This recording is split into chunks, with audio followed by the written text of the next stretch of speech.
جو 10 بھائی آئے ہیں ان کی کنبے کے لیے بھی، اپنے والد کے لیے بھی، اور اپنے چھوٹے بھائی بنیامین کے لیے بھی جو والد کے پاس ہے، ان سب کے لیے راشن لے کر جائیں۔ ارشاد ہوتا ہے وَجَاءَ إِخْوَةُ یوسف، اور آئے یوسف علیہ السلام کے بھائی، فَدَخَلُوا عَلَيْهِ، اور وہ حضرت یوسف علیہ السلام کے سامنے حاضر ہوئے، فَعَرَفَهُمْ، تو حضرت یوسف علیہ السلام تو ان کو پہچان گئے، وَهُمْ لَهُ مُنْكِرُونَ، لیکن وہ حضرت یوسف علیہ السلام کو پہچاننے والے نہیں تھے، انہیں تو احساس بھی نہیں تھا کہ ہم نے اپنے جس بھائی کو کم سنی میں کنویں میں ڈال دیا تھا، اسے اللہ تبارک و تعالی نے کیسے اونچے منصب پر پہنچا دیا ہے، لہذا وہ یوسف علیہ السلام کو پہچان نہ سکے، لیکن یوسف علیہ السلام ان کو پہچان گئے۔ لیکن دیکھیے حضرت یوسف علیہ السلام کا کتنا بڑا ظرف ہے، کتنا اعلیٰ اخلاق ہے کہ ان کے سامنے اب وہ لوگ موجود ہیں کہ جنہوں نے ان کے ساتھ ظلم کیا، انہیں اپنے گھر سے دور کیا اور اس کے بعد جا کر ایک کنویں کے اندر پھینک کر آ گئے۔ کوئی اور ہوتا تو اس کے پاس بہترین موقع تھا ایسے ظالموں سے انتقام لینے کا، لیکن یوسف علیہ السلام نے پہچان تو لیا، لیکن کسی غصے کا، کسی انتقامی جذبے کا اظہار تک نہ کیا۔ اللہ تعالی ہمیں بھی ایسا ظرف اور ایسا اعلیٰ اخلاق اور ایسی سیرت عطا فرمائے۔ اس کے بعد بھائیوں نے بتایا یوسف علیہ السلام کو کہ ہم 10 بھائی آئے ہیں، ہمیں اپنی 10 فیملیز کے لیے راشن چاہیے، لیکن ایک ہمارا چھوٹا بھائی بنیامین ہے، اس کی فیملی کے لیے بھی راشن چاہیے، ہمارے والد بوڑھے ہیں، نابینا بھی ہیں، ہمیں ان کے لیے بھی راشن چاہیے۔ تو اس کے بعد یوسف علیہ السلام نے ان کے لیے ان کی مطالبے کے مطابق، ان کی درخواست کے مطابق راشن کا اپنی نگرانی میں انتظام کرا دیا۔ آگے اسی کا ذکر آ رہا ہے، اگلی آیت نمبر 59 میں فرمایا وَلَمَّا جَهَّزَهُمْ بِجَهَازِهِمْ، تو جب حضرت یوسف علیہ السلام نے ان کے لیے ان کا سامان تیار کر دیا، یہ جہز یجہز تجہیزاً کا مطلب ہوتا ہے کسی کے لیے کچھ تیاری کرا دینا، یعنی ان کا سامان تیار کرا دیا، ان کا غلہ اونٹوں پر لدوا دیا۔ اسی سے لفظ جہیز ہے، جو کہ ہمارے ہاں یہ اصطلاح معمول ہے، اور جب گھر سے بچی رخصت ہوتی ہے تو پھر اس کو والدین کی طرف سے جہیز دیا جاتا ہے۔ جہیز کی یہ اصطلاح جس معنی میں آج ہمارے ہاں استعمال ہو رہی ہے شادی بیاہ کے حوالے سے، اس کا کوئی ذکر قرآن یا حدیث میں اس حوالے سے استعمال نہیں ہوتا۔ یہ جہیز کا دینا قرآن یا سنت سے ثابت نہیں ہے۔ عام طور پر لا علمی میں لوگ کہہ دیتے ہیں کہ نبی اکرم صلی اللہ علیہ وسلم نے اپنی بیٹی حضرت فاطمہ الزہرا کو بھی جہیز دیا تھا، اور انہیں کھجور کا بستر بھی دیا تھا، مشکیزہ بھی دیا تھا، چکی بھی دی تھی، یعنی جو بھی گھر میں استعمال کی چیزیں جہیز کے طور پر دی تھیں۔ جو لوگ یہ بات کرتے ہیں اور پھر کہتے ہیں جہیز کا دینا مسنون ہے، وہ یہ باتیں ناظرین لا علمی کی بنیاد پر کرتے ہیں، ورنہ علماء اکرام نے، مثال کے طور پر مولانا محمد منظور نعمانی ہندوستان کے بڑے جید عالم دین تھے، انہوں نے معارف الحدیث کے نام سے حدیث مبارکہ کے مجموعے مرتب کیے، تو وہ اس میں معاشرتی جو بھی ہدایات اسلام کی ہیں ان کے ذیل میں حدیث نقل کرتے ہوئے لکھتے ہیں کہ اصل پورا واقعہ یہ تھا کہ حضرت فاطمہ کا نکاح ہو رہا تھا حضرت علی سے رضی اللہ تعالی عنہما، تو نبی پاک صلی اللہ علیہ وسلم نے حضرت علی سے پوچھا تھا کہ بیٹا نکاح تو کر رہے ہو، یہ بتاؤ تمہارے پاس کچھ پیسے بھی ہیں کہ نہیں؟ انہوں نے کہا کہ میرے پاس تو کچھ بھی نہیں ہے، صرف ایک زرہ ہی ہے کہ جو میں جنگ میں استعمال کرتا ہوں۔ آپ نے کہا کہ فی الحال اسی کو بیچ دو، تو وہ زرہ ان کی فروخت کی گئی، اور فروخت سے جو قیمت حاصل ہوئی اس قیمت سے آپ صلی اللہ علیہ وسلم نے وہ ضروریات زندگی کا سامان خریدا۔ تو یہ جہیز، اس کی کوئی بھی گنجائش اسلام میں نہیں ہے۔ شادی میں اصل خوشی کس کی ہے؟ لڑکے کی ہے۔ کیوں؟ لڑکے کا گھر آباد ہو رہا ہے، اس کے گھر میں ایک فرد آ رہا ہے۔ لڑکی والوں کے لیے خوشی کا موقع نہیں ہوتا، بلکہ ان کے لیے ایک سکون کا موقع تو ہوتا ہے کہ ذمہ داری ادا ہو گئی اور بچی اپنے گھر پہ چلی گئی، لیکن جب بچی گھر سے جاتی ہے تو کیا خوشی ہوتی ہے؟ والدہ تو خاص طور پر بہت رو رہی ہوتی ہے اور بڑے اندیشے ہوتے ہیں کہ نئے گھر میں نہ جانے آگے کے معاملات کیسے چلیں گے، شوہر سے موافقت ہوگی کہ نہیں ہوگی، اسی طریقے پر ساس کے ساتھ کیا معاملہ رہے گا۔ تو اصل تو خوشی ہوتی ہے لڑکے کی، اسی لیے اسلام نے شادی کے موقع پر لڑکی والوں پر ایک پائی کے خرچے کا بوجھ نہیں ڈالا، بلکہ سارے کا سارا خرچہ اس موقع پر کس نے کرنا ہے؟ وہ لڑکے کو کرنا ہے، مہر لڑکے کو دینا ہے، ولیمے کی دعوت لڑکے کو کرنی ہے، اسی طریقے پر اس کا گھر ہے۔ تو بڑے شرم کی بات ہے کہ گھر تو لڑکے کا ہو، لیکن اس گھر میں جو ہے وہ ضروریات زندگی، فرنیچر اور فریج اور واشنگ مشین اور دیگر ضروریات زندگی کا سامان وہ لڑکی لے کر آئے۔ یہ تو لڑکے کے لیے شرم کا ڈوب مرنے کا مقام ہے، لیکن رفتہ رفتہ ایسی معیوب باتیں بھی رواج پا گئیں اور انہیں برا تک نہیں سمجھا جاتا۔ تو ضروریات زندگی لڑکے کو فراہم کرنی ہے، لڑکی کو فراہم نہیں کرنی۔ فرمایا وَلَمَّا جَهَّزَهُمْ بِجَهَازِهِمْ، یعنی حضرت یوسف علیہ السلام نے جب تیار کر دیا ان کا سامان اور ان کا راشن اونٹوں کے اوپر لاد دیا گیا، قَالَ ائْتُونِي بِأَخٍ لَكُم مِّنْ أَبِيكُمْ، تو یوسف علیہ السلام نے کہا کہ بھئی آئندہ جب تم آنا نا تو اپنے بھائی کو بھی ساتھ لے کر آنا اپنے والد کے پاس سے۔ فی الحال تو وہ موجود نہیں ہے، میں نے تمہاری بات پہ یقین کر لیا ہے، لیکن آئندہ میں تمہیں راشن تب دوں گا جب کہ وہ بھی ساتھ آئے گا۔ محترم ناظرین، ابھی ایک وقفہ ہے، امید ہے کہ آپ وقفے کے بعد بھی ہمارے ساتھ رہیں گے۔ محترم ناظرین، وقفے کے بعد ایک بار پھر خوش آمدید اور السلام علیکم ورحمۃ اللہ وبرکاتہ۔ علم و حکمت کے موتی سورہ یوسف کی روشنی میں اس وقت ہم سورہ یوسف کی آیت نمبر 59 کا مطالعہ کر رہے ہیں۔ حضرت یوسف علیہ السلام کے پاس ان کے بھائی راشن لینے کے لیے آئے۔ حضرت یوسف علیہ السلام نے ان کا راشن اپنے نگرانی میں سواریوں کے اوپر لدوا دیا اور اس کے بعد ان سے کہا قَالَ ائْتُونِي بِأَخٍ لَكُم مِّنْ أَبِيكُمْ، کہ دیکھنا جب تم آنا تو اپنے چھوٹے بھائی بنیامین کو بھی اپنے والد صاحب کے پاس سے لے کر آنا۔ أَلَا تَرَوْنَ أَنِّي أُوفِي الْكَيْلَ، کیا تم دیکھتے نہیں ہو کہ میں پورا ناپ کے مطابق راشن دے رہا ہوں، وَأَنَا خَيْرُ الْمُنزِلِينَ، اور میں بہترین مہمان نوازی کر رہا ہوں۔ والد صاحب تمہارے ٹھیک ہے بوڑھے ہیں، نابینا ہیں، میں ان کو لانے کا مطالبہ نہیں کر رہا، لیکن تم نے آئندہ اپنے چھوٹے بھائی کو بھی ساتھ لے کر آنا ہے تاکہ مجھے یقین آ جائے کہ واقعی تم لوگ 10 نہیں بلکہ 11 بھائی ہو، اور تبھی پھر میں تمہیں 11 بھائیوں کے لیے راشن دوں گا۔ فَإِن لَّمْ تَأْتُونِي بِهِ، اور اگر تم اپنے بھائی کو میرے پاس لے کر نہیں آئے، فَلَا كَيْلَ لَكُمْ عِندِي، تو پھر تمہارے لیے میرے پاس کوئی راشن نہیں، میں پھر تمہیں راشن کی فراہمی روک دوں گا۔ وَلَا تَقْرَبُونَ، اور تم میرے پاس مت آنا۔ یہ سخت انداز اختیار کیا کہ پھر تمہیں راشن فراہم نہیں کیا جائے گا۔ قَالُوا سَنُرَاوِدُ عَنْهُ أَبَاهُ، تو یوسف علیہ السلام کے بھائیوں نے کہا کہ ہم عنقریب اپنے والد کو اس حوالے سے آمادہ کر لیں گے کہ وہ چھوٹے بھائی بنیامین کو، جسے وہ بڑی محبت کرتے ہیں، اپنے سے جدا کر کے ہمارے ساتھ بھیج دیں۔ وَإِنَّا لَفَاعِلُونَ، اور بے شک یقیناً ہم ایسا کر لیں گے، ہم امید ہے کہ ہم آئندہ اپنے چھوٹے بھائی کو بھی ساتھ لے آئیں گے۔ اب یوسف علیہ السلام نے ایک اور عمدہ فراست کا مظاہرہ کیا، حسن تدبیر کی۔ آپ نے کیا کیا؟ وَقَالَ لِفِتْيَانِهِ اجْعَلُوا بِضَاعَتَهُمْ فِي رِحَالِهِمْ، انہوں نے اپنے خادموں سے جو کہ راشن کو ناپ کر اونٹوں پر لاد رہے تھے، ان سے کہا کہ ایسا کرو کہ جو انہوں نے قیمت دی ہے اس راشن کی وہ ان کے تھیلوں میں ڈال دو، لَعَلَّهُمْ يَعْرِفُونَهَا، تاکہ وہ اس قیمت کو جب تھیلے کھولیں اور پہچان لیں۔ اِذَا انقلبوا إِلَىٰ أَهْلِهِمْ، جب وہ اپنے گھر والوں کی طرف لوٹیں، لَعَلَّهُمْ يَرْجِعُونَ، اور امید ہے شاید کہ وہ لوٹ آئیں۔ اس کی یا تو شکل یہ ہوگی وہ سمجھیں گے کہ بھئی غلطی سے قیمت بھی واپس آ گئی ہے تو وہ امانت سمجھ کر اس قیمت کو لوٹانے کے لیے آئیں گے، اور یا پھر وہ خوش ہوں گے کہ دیکھیے کتنا اچھا سودا ہے کہ ہمیں راشن بھی دے دیا گیا اور ہم سے قیمت بھی نہیں لی گئی، ہمیں قیمت بھی لوٹا دی گئی۔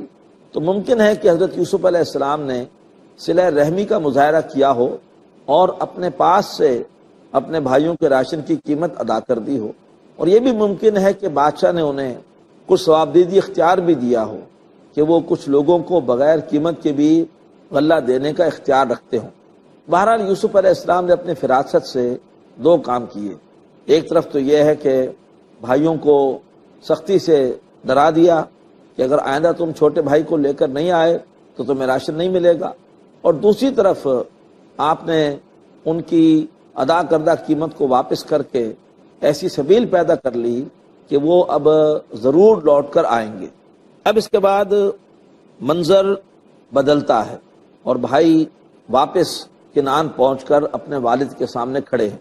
فرمایا فلما رجعوا الی ابیہم، تو جب یوسف علیہ السلام کے بھائی وہ لوٹ کر گئے اپنے والد کے پاس، قالو، تو جاتے ہی کیا کہا، یا ابانا، اے ہمارے والد، منع منا الکیل، روک دیا گیا ہے ہم سے راشن کو فراہم کرنا، فارسل معنا اخانا، تو آپ ہمارے ساتھ ہمارے بھائی کو بھیجیے، نقتل، تاکہ ہم راشن لے کر آئیں، وَإِنَّا لَهُ لَحَافِظُونَ، اور بے شک اب یقیناً اس کی حفاظت کرنے والے ہیں۔ محترم ناظرین، یہاں سے بات سامنے آئی کہ اگر کوئی کام کروانا ہو تو پھر کوئی ملنے والی کامیابی کے بجائے بہتر ہے کہ کوئی آنے والے خدشے سے آگاہ کیا جائے۔ انسان خدشوں سے بہت ڈرتا ہے، تو بھائیوں نے اپنے والد کو جا کر یہ خوشخبری نہیں سنائی پہلے کہ ہمیں راشن مل گیا ہے اور ہم 11 بھائیوں کی فیملیز کے لیے بھی مل گیا ہے، آپ کے لیے بھی مل گیا ہے، بلکہ جاتے ہی اپنے ایک خدشے کا اظہار کر دیا، ایک ہنگامی صورت کا اظہار کر دیا، تاکہ اس کے حوالے سے کچھ صورتحال کی نزاکت کا احساس والد صاحب کو ہو اور وہ پھر چھوٹے بھائی بنیامین کو ان کے ساتھ بھیجنے پر تیار ہو۔ تو جب بھی کوئی بہت ضروری کام کروانا ہو تو اس میں پھر خدشات کا بیان اس کو اولین ترجیح دی جائے گی، بجائے اس کے کہ اگر کوئی کامیابی ملی ہے تو اس کا ذکر کیا جائے، تاکہ خدشات کو سامنے رکھتے ہوئے ان کے پیش نظر پھر جو کام مطلوب ہے اس کی طرف کام کرنے والا یا کام کی اجازت دینے والا وہ مائل ہو سکے۔ حضرت یعقوب علیہ السلام نے جب اپنے بیٹوں کی یہ بات سنی کہ اب ان کو وہ اپنے ساتھ آئندہ جب بھی جائیں گے راشن لینے کے لیے تو وہ بنیامین کو بھی لے کر جانا چاہتے ہیں، تو انہوں نے فوری طور پر کیا جواب دیا، قال هل آمنکم علیہ، یعقوب علیہ السلام نے فرمایا کہ کیا میں تم پر اعتماد کروں، الا کما امنتکم علی اخیہ من قبل، اسی طرح سے جیسے کہ میں نے تم پر اس سے پہلے اعتماد کیا تھا بنیامین کے بھائی یوسف علیہ السلام کے بارے میں، اس وقت بھی تم نے یہی کہا تھا انا لہ لناصحون، ہم تو اس کے بڑے خیر خواہ ہیں، ہم تو اس کی بڑی حفاظت کرنے والے ہیں، لیکن اس کے بعد تم نے آ کے مجھے یہ خبر سنائی کہ اس کو بھیڑیا کھا گیا ہے۔ تو محترم ناظرین، نقطہ یہاں پر ہمارے سامنے یہ آتا ہے کہ جھوٹ کی ایسی خباثت ہے کہ جب ایک مرتبہ ایک شخص سے جھوٹ کا تجربہ ہو جائے تو پھر آئندہ بھی اس کی باتوں پر اعتماد ختم ہو جاتا ہے۔ اللہ تبارک و تعالی ہمیں جھوٹ سے محفوظ فرمائے۔ تو گویا والد محترم کو اپنے، جیسے کہ میں نے تم پر پہلے اعتماد کیا تھا، جبکہ اس کے بھائی کے بارے میں تم بڑے دعوے کر کے اس کو لے گئے تھے، اور پھر رات کو اگر تمہیں مجھے یہ خبر سنائی تھی کہ اسے بھیڑیا کھا گیا ہے، فاللہ خیر حافظا، اور تم کیا حفاظت کرو گے میرے چھوٹے بیٹے کی، بس اللہ ہی ہے جو بہترین حفاظت کرنے والا ہے، وَهُوَ أَرْحَمُ الراحمین، اور وہ سب رحم کرنے والوں میں بڑھ کے رحم کرنے والا ہے۔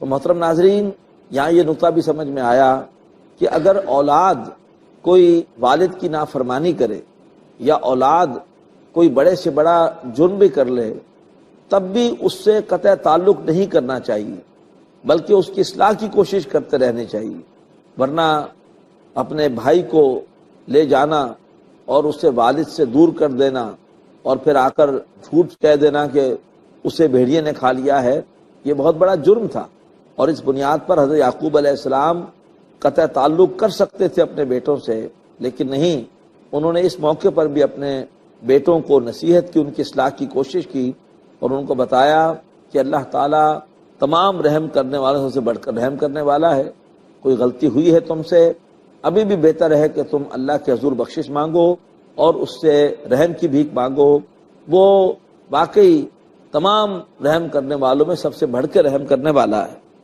ولما فتحوا متاعهم، اور پھر جب یوسف علیہ السلام کے بھائیوں نے اپنا سامان کھولا، اپنے تھیلوں کو کھولا، وجدوا بضاعتهم ردت الیہم، اور جو انہوں نے قیمت دی تھی راشن کی، انہوں نے اس کو دیکھا کہ وہ انہیں لوٹا دی گئی ہے، اور انہیں محسوس ہوا کہ یہ ارادے سے جان بوجھ کر لوٹائی گئی ہے، غلطی سے نہیں آ گئی۔ قالوا یا ابانا، اب انہوں نے کہا کہ اے ہمارے والد، ما نبغی، اب ہمیں اور کیا چاہیے، بتائیے، یہ تو کتنا نفع کا سودا ہے کہ راشن بھی مل گیا اور ہماری قیمت بھی لوٹا دی گئی۔ ھذہ بضاعتنا ردت الینا، دیکھیے یہ ہے وہ قیمت ہماری جو ہم نے دی تھی راشن کے لیے، یہ ہمیں لوٹا دی گئی ہے۔ ونمیر اہلنا، لہذا اب تو ہم اپنے گھر والوں کے لیے اسی طرح سے راشن لائیں گے۔ ونحفظ اخانا، اور ہم اپنے بھائی کی حفاظت کریں گے۔ ونزداد کیل بعیر، اور بھائی کے لیے ایک اضافی جو راشن ملتا ہے ہم وہ راشن اب بھی لے کر آئیں گے۔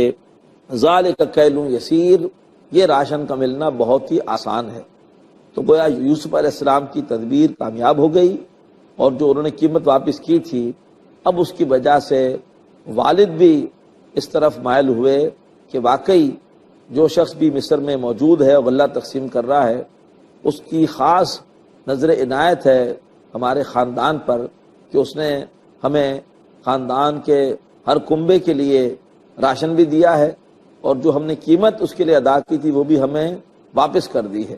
تو لہذا اب والد صاحب بھی، یعقوب علیہ السلام بھی اس بات کی طرف مائل ہوئے کہ وہ بنیامین یعنی یوسف علیہ السلام کے چھوٹے بھائی کو اپنے بڑے بھائیوں کے ساتھ مصر بھیجیں۔ قال لن ارسلہ معکم، حضرت یعقوب علیہ السلام نے فرمایا کہ میں بنیامین کو تمہارے ساتھ ہرگز نہیں بھیجوں گا، حتیٰ تؤتون موثقا من اللہ، یہاں تک کہ تم میرے سامنے اللہ کو گواہ بناتے ہوئے یہ عہد پیش کرو، لا تاتوننی بہ، کہ تم ضرور اس کو واپس لے کر آؤ گے، اسے چھوڑ کر نہیں آؤ گے، الا ان یحاط بکم، سوائے اس کے کہ تم سب کو ہی کو گھیر لیا جائے۔ تو اگر خدا نہ خواستہ تم پر اجتماعی طور پر کوئی آفت آ جائے تو ظاہری بات ہے میں اس کے استثناء تو رکھتا ہوں۔ یہ بھی اصل میں بہت اہم بات ہے کہ کسی کو عہد کا پابند کرتے ہوئے بہرحال اگر کوئی استثناء کا امکان ہے تو پھر وہ بتا دینا چاہیے اور اس حوالے سے گنجائش دینی چاہیے۔ تو فرمایا کہ میں ہرگز تمہارے ساتھ نہیں بھیجوں گا بنیامین کو یہاں تک کہ تم میرے ساتھ یہ عہد کرو اللہ کو گواہ بنا کر کہ تم ضرور اس کو لے آؤ گے، سوائے اس کے کہ تم سب کو گھیر لیا جائے۔ فلما اتوہ موثقہم، تو جب انہوں نے اپنے والد کے سامنے اپنا عہد پیش کیا، قال اللہ علی ما نقول وکیل، تو یعقوب علیہ السلام نے فرمایا کہ ٹھیک ہے، یہ عہد ہوا اور ہم جو کچھ کہہ رہے ہیں اس کے اوپر اللہ تبارک و تعالی ضامن ہے۔ محترم ناظرین، ہمارا آج کا وقت مکمل ہو رہا ہے، اہم مضمون ہے، انشاءاللہ اسے ہم اگلی مجلس میں جاری رکھیں گے۔ اقول قولی ھذا واستغفر اللہ لی ولکم ولسائر المسلمین والمسلمات۔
خرچ کرنا ہے اور بیٹیوں کے تعلق سے، جبکہ بیٹا جو ہے وہ تو کچھ لے کے آئے گا، اس کے جو بہو آئے گی، جو اس کی دلہن آئے گی کچھ لے کے آ جائے گی، تو ہمارا سب جو ہے گھر بار سب بھر جائے گا اس سے، اور اس کو تو ہم کو پیسہ جوڑ جوڑ کر اس کی جہیز کا ہم کو آگے چل کر انتظام کرنا ہے، یہ فکر ہے۔ بیٹوں کے القاب کیا ہیں ہمارے معاشرے میں؟ پہلا ہے خاندان کا چراغ. بیٹی کے تعلق سے یہ کہا جاتا ہے ایک بوجھ ہے، جتنا جلدی ہلکا ہو جائے وہ اچھا ہے. خاندان کا چراغ جب کہا جاتا ہے، اور ہم دیکھتے ہیں کہ اکثر ان چراغوں میں تیل بھی نہیں ہوتا ہے، اور اس کے باوجود ان کو جو خاندان کی شان کہا جاتا ہے. سوچنے کی بات ہے کہ خاندان کا اگر چراغ ہو سکتا ہے تو خاندان کی شمع بھی ہو سکتی. اس چراغ پر ہم نازا ہیں، لیکن وہ شمع جو ایک ہلکی سی روشنی، بڑی فرحت آمیز روشنی پورے خاندان کو دے رہی ہے، وہ بھی خاندان کا ایک اثاثہ ہو سکتا ہے، وہ بھی ایک سرمایہ ہو سکتا ہے. اور ہو سکتا ہے کیا، ہم اپنی آنکھوں سے آج دیکھ رہے ہیں اور برسہ برس سے دیکھ رہے ہیں کہ یہ ہو رہا ہے کہ ہمارے لڑکے جو ہیں وہ ایسے کچھ کام کر رہے ہیں جس سے خاندان کی ناک کٹ رہی ہے، اور لڑکیاں جو ہیں وہ خاندان کے آبرو بنی ہوئی ہیں. بات ہو رہے کہ کیا القاب ہیں یہاں پر. لڑکوں کا ایک اور لقب ہے، اور وہ ہے بڑھاپے کی لاٹھی، کہ ہمارے بڑھاپے کا ایک سہارا ہے، اور یہی ہم کو سنبھالنے والا ہے، اور یہی ہمارا جو ہے وہ کفالت کرنے والا ہے ہماری. یہ ہمارا کفیل ہے، اور اسی سے ہم کو روزی روٹی ملنے والی ہے. یہ خیال میری نظر میں شرک سے کم نہیں ہے، کیونکہ صرف اور صرف اللہ رزاق ہے، اللہ رزق دینے والا ہے. آپ کا بیٹا آپ کو رزق نہیں دینے والا ہے، تو اس کو شامل کرنا کہ وہ رزق دینے والا ہے، یہ شرک سے کم بات نہیں ہے. جبکہ بیٹیوں کے تعلق سے جو ہے وہ یہ سوچا جا رہا ہے، یہ اس کا لقب ہے کہ یہ ایک پرایا دھن ہے. دیکھیے بڑی خوبصورتی کے ساتھ میں بیٹی کے لقب کے ساتھ میں ایک دھن جوڑا ہے، نہ چاہتے ہوئے. حالانکہ کوئی اس کو دھن نہیں مانتا ہے کیونکہ وہ دھن جانے والا ہے، لیکن پرایا دھن کہنے میں، ایک دھن کہنے میں ان کو ایک تھوڑی سی جو ہے وہ ناک بچتی ہے کہ دھن کہہ رہے ہیں ہم کو، لیکن دھن وہ کہنا نہیں چاہتے ہیں. کہنا ان کو یہی ہے کہ یہ پرائی چیز ہے، یہ ہماری چیز نہیں ہے، یہ صرف جو ہے وہ ایک پرائی چیز ہے. لڑکوں کا تیسرا لقب ہے، اور وہ ہے آج کی تاریخ میں کم از کم 1 کروڑ روپے کا ایک بلینک چیک. اب یہ اور بات ہوتی ہے کہ یہ سارے بلینک چیک جو ہیں آج ہم دیکھ رہے ہیں کہ باؤنس ہو رہے ہیں. یہ چیک جو ہیں وہ کوئی کیش نہیں ہو رہے ہیں، کوئی اس کے معنی نہیں ہے، مختلف وجوہات کی بنا پر. آج ہم اس کا جائزہ لیں گے، اور تنقیدی جائزہ آج ہم اس بنا پر لیں گے، اور اس لیے لے رہے ہیں تاکہ یہ ہماری سوچ اور فکر جو ہے اس میں ہماری کچھ سدھار ہو. لڑکی کے بارے میں یہ سوچا جا رہا ہے کہ یہ کیش ہونے والا چیک ہے کسی اور کے ہاں جا کر. چیک میں فرق ہے کہ یہ بلینک چیک ہے، جتنی اماؤنٹ ہم بھر سکتے ہیں بھر دیں، اور یہ کوئی جو ہے یہ ایسی بات نہیں ہے جو ہم اپنی آنکھوں سے آج نہیں دیکھ رہے ہیں. باقاعدہ ایک ریٹ لسٹ بنی ہوئی ہے ہر اس میں کہ ڈاکٹر کے لیے جہیز اتنا ہے، وکیل کے لیے اتنا ہے، پروفیسر کے لیے اتنا ہے، آفیسر کے لیے اتنا ہے، کلرک کے لیے اتنا ہے، رکشہ ڈرائیور کے لیے اتنا ہے. باقاعدہ ہمارے یہاں پر ایک ریٹ لسٹ بنی ہوئی ہے جہیز کے تعلق سے، اور یہ بالکل روز روشن کی طرح آیا ہے. یہ جو ریٹ کارڈ ہے، یہ جو ٹیرف کارڈ ہے، اس سے پورا معاشرہ واقف ہے. اور اس وجہ سے ہم دیکھ رہے ہیں کہ کئی بن بیاہی بچیاں، انتہائی ذہین، انتہائی با کردار بچیاں جو ہیں وہ گھروں میں بیٹھی ہوئی ہیں، کیونکہ وہ جو ٹیرف کارڈ ہے، وہ جو ریٹ کارڈ ہے، ان کی شرائط جو ہیں ان کو وہ فلفل نہیں کر پا رہی ہیں. اس بنا پر وہ گھروں میں بیٹھی ہوئی ہیں، لیکن یہاں پر ان کو اور کچھ دینا ہے، اس بنا پر ان بچیوں کا حال برا ہے. یہ لڑکے اور لڑکیاں، ان کے تعلق سے معاشرے کا ہمارا رویہ کیا ہے، سلوک کیا ہے، اس کی مختلف پہلو اور اس کی مختلف باتیں ہماری جاری رہیں گی. لیکن فی الوقت ہم لیتے ہیں ایک چھوٹا سا بریک.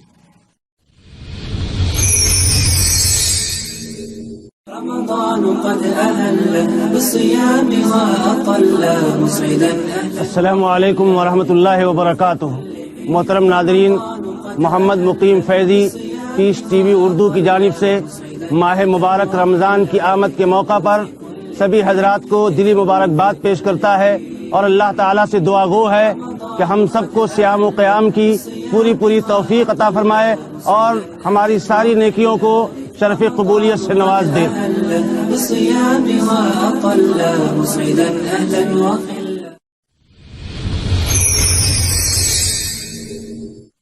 السلام علیکم ورحمۃ اللہ وبرکاتہ.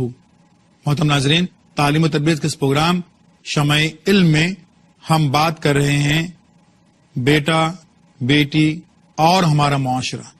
کیا رویہ ہوتا ہے ہمارا معاشرہ کا بیٹا اور بیٹی کے تعلق سے. بات آئی عقیقے کی. بیٹے کے تعلق سے یہ بیٹا ہے، عقیقہ شاندار کریں گے اور سبھوں کو دعوت دیں گے، سبھوں کو بلائیں گے. بیٹی کے تعلق سے بیٹی کا عقیقہ اگر بڑا شاندار اور دھوم دھام سے کیا تو لوگ ہنسیں گے، تھوکیں گے ہم پر کہ بیٹی ہوئی ہے اور اتنا شاندار عقیقہ. بیٹے کے تعلق سے اب یہاں پر ایک بڑا اہم فیصلہ کن موڑ آ گیا ہے. اب دیکھیے کہ کیسا رویہ ہوتا ہے ہمارے سماج کا بیٹے اور بیٹی کے تعلق سے.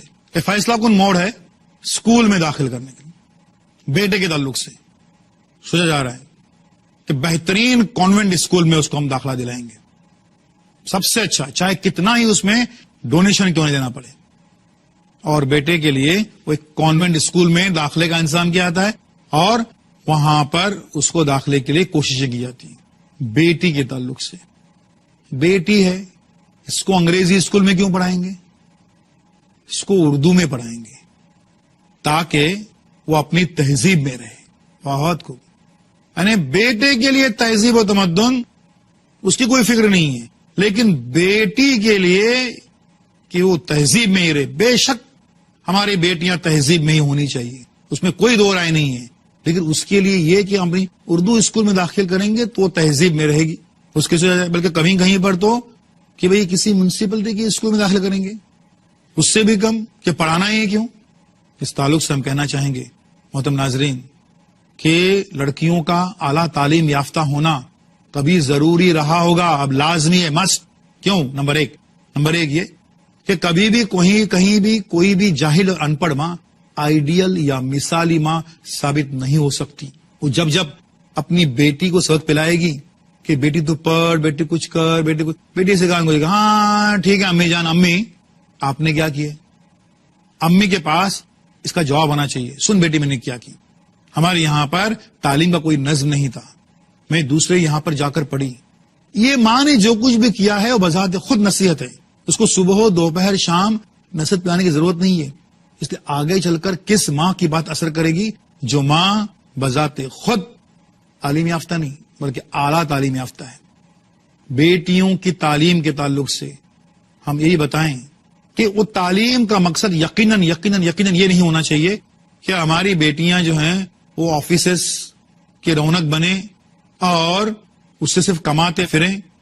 کمانا اور گھر کی کفالت کرنا بہر صورت اس کے شوہر کا کام ہے اور اسی کو کرنا ہے. اس کے باوجود جو تعلیم اور علم کی بات ہو رہی ہے، سب سے پہلے بات آئے گی دینی تعلیم مکمل طور پر، کیونکہ وہی بیٹی جو ہے اسی سے اس کی نسل چلنے والی ہے، اسی سے نئی نسل آنے والی ہے، اس کو دینی تعلیم ملنے والی ہے. اگر ماں کے پاس دینی تعلیم کچھ نہ ہو تو وہ اپنے بچوں کو کس طریقے سے اس زیور سے آراستہ کر سکتی ہے؟ لگ بھگ ناممکن بات ہے. وہ تو معلوم یہ ہوا کہ اس کے لیے بہت ضروری ہے. لیکن اگر ہماری بچیاں، ہماری بیٹیاں اگر سائنس میں، ٹیکنالوجی میں، مینجمنٹ میں، اس میں بھی اگر وہ صلاحیت رکھتی ہیں اور تمام تر شرعی حدود میں رہتے ہوئے وہ اگر ترقی کرتی ہیں اس میدان میں تو اس میں کیا برائی ہے. لیکن بیٹیوں کے لیے یہ اعلیٰ تعلیم کا نظم ہمارے یہاں پر ضروری نہیں سمجھا جاتا ہے. دوسری بات جس کے لیے لڑکیوں کا اعلیٰ تعلیم یافتہ ہونا ضروری نہیں بلکہ لازمی ہے. کیوں؟ اکثر ہمارے گھروں میں کہا جاتا ہے کہاں ہماری بہو بیٹیوں کو نوکری کرنی ہے، گھر میں کیا کم ہے. ایک گھمنڈ سے کہنے والوں کی چوتھی پانچویں نے میں نے دوسری نسل کو فٹ پاتھ پر دیکھا ہے. گھر میں دولت کی ریل پیل تھی، بچی ذہین تھی، پہنتی تھی، اس کو پڑھایا نہیں گیا، وہ بیاہ دی گئی، وہ لوگ ظالم نکلے، نکمے نکلے، بچی واپس آ گئی، گھر کا ماحول بدل چکا ہے، دولت کی ریل پیل ختم ہو چکی ہے، گھر میں بہویں آ چکی ہیں، اب وہ بچی فٹ پاتھ پہ آ جاتی ہے، فٹ پاتھ پہ. اگر اس بچے کے پاس اعلیٰ تعلیم کا ہتھیار ہوتا تو نہ صرف زندگی اور زمانے کا مقابلہ کرتی، بلکہ اس لفظ پہ غور کیجئے خواتین حضرات، اس لفظ پہ غور کیجئے. میں اپنے آج کی اس بات کا سب سے قیمتی لفظ میں استعمال کرنے جا رہا ہوں کہ اگر اس بچے کے پاس اعلیٰ تعلیم کا ہتھیار ہوتا تو نہ صرف زندگی اور زمانے کا مقابلہ کرتی، بلکہ اس لفظ پہ غور کیجئے، بلکہ وہ عزت کی زندگی گزار سکتے تھے. عزت سے بڑی چیز کوئی نہیں ہے، اس پہ کوئی کمپرومائز نہیں ہے. بات ہو رہی تھی کہ لڑکوں کے تعلق سے ہم کانوینٹ اور بہترین بالکل چنیے، لیکن لڑکیوں کے ساتھ میں وہ بھید بھاؤ مت کیجیے. ہم یہ نہیں کہتے ہیں کہ اردو اسکول کوئی برے ہیں یا غیر معیاری ہیں انہیں مت ڈالیے، نہیں، لیکن آپ ضرور یہ سوچیں کہ کسی بھی میڈیم کا اسکول معیاری اسکول ہو، جہاں معیاری تعلیم ملے، اس بچے کے بھی ذہنی نشوونما کے لیے وہ کوئی رکاوٹ نہ آ جائے. لڑکوں کے تعلق سے اب کیا خیال آتا ہے، اب کیا معاملہ آتا ہے؟ فرض کیجئے کہ اسی کانوینٹ اسکول سے ہیڈ ماسٹر صاحب نے، پرنسپل صاحب نے جو ہے والدین کو بلایا ہے، تو فوراً سوچتے ہیں بھائی ہیڈ ماسٹر صاحب نے بلایا ہے، ہمارے بیٹے کے اسکول سے جانا چاہیے، سارے کام چھوڑ دیں گے، جانا چاہیے، بالکل جائیں گے. اور بلایا کائے کے لیے؟ اکثر و بیشتر وہ بیٹا کتنا بدماش ہے وہ کہانی سنانے کے لیے بلایا ہوگا ہیڈ ماسٹر نے، لیکن جاتے ہیں. اب بیٹی کے لیے وہ اول آئی ہے کلاس میں، اس لیے رپورٹ لینے کے لیے ہیڈ ماسٹر نے بلایا. اول آئی ہے تو رپورٹ خود لے کے آ جائے گی، اس کے لیے ہم کائے کو جائیں گے؟ وہ تھوڑی شاباشی دیں گے اس کو سننے کے لیے، اس کی کیا ضرورت ہے؟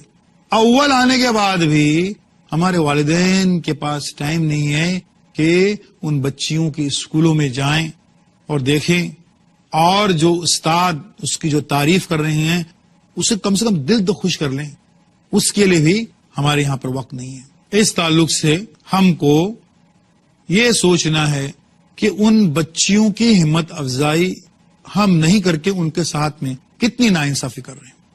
بیٹے کے تعلق سے اب تھوڑا بڑا ہو گیا بیٹا، اب کیا رویہ ہے ہمارے ماں باپ کا؟ ماں کہتی ہے کہ تھوڑا بڑا ہو گیا ہے، 4 دوستوں میں اٹھا بیٹھتا ہے، اب ہم کو چاہیے کہ اس کی پاکٹ منی جو ہے وہ ہم دوگنی کر دیں.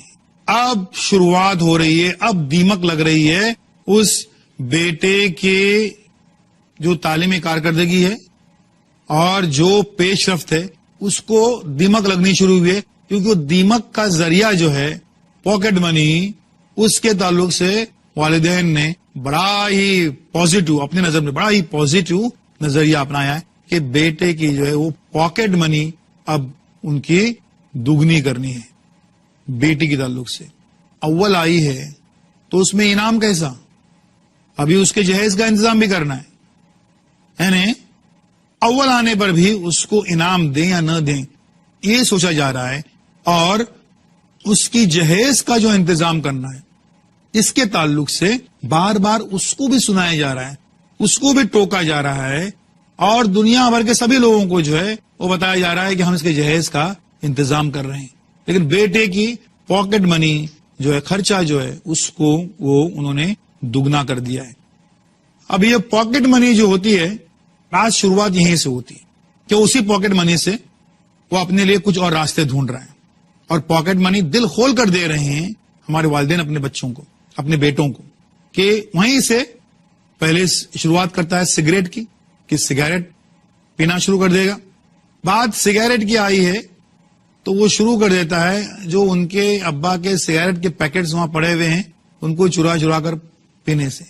بات ہم اس لیے بتا رہے ہیں کہ جیسا ہم نے کہا تھا کہ کئی چیزیں جو ہیں وہ گھر میں ہی سیکھ رہا ہے. یہ ہمارے گھر جو ہیں وہ اسکول نہیں، کالج نہیں، وہ تو یونیورسٹیاں وہیں ساری چیزیں سیکھ رہے ہیں. پاکٹ منی کا بیجا استعمال بھی وہ وہیں پر سیکھ رہے ہیں، اور پھر وہ پاکٹ منی کئی لوگوں سے الگ، ابا سے الگ لے رہا ہے، چپکے سے دادی سے الگ لے رہا ہے، نانی سے الگ لے رہا ہے، اور کسی کو کسی کی خبر نہیں ہے، اور سب چپکے چپکے جیب میں اس کے پیسے ڈالے جا رہے ہیں، سمجھ رہے ہیں کہ اس کو جو ہے بہت لاڈ پیار کرتے ہیں، بہت چاو کر رہے ہیں، اس کے چپکے چپکے جو ہے اس کے پیسے اس کو جیب میں ڈالے جا رہے ہیں. باتیں ہو رہی تھی کہ یہ پاکٹ منی کس طریقے سے پھر اس کے کریئر کو آگے اور اس کے مستقبل کو چاٹ ڈالنے والی ایک